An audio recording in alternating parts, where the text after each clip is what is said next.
শুভ সন্ধ্যা, শুভ রথযাত্রা। তো অনেক দিন পর কিছু বলছি, একটু চেষ্টা করছি। যদি তোমাদের ভালো লাগে আমাকে কিছু বলবা কমেন্টে।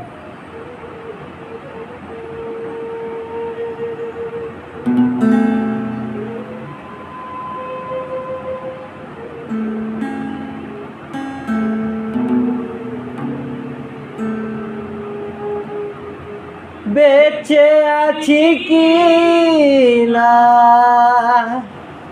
মরে গেছি ও,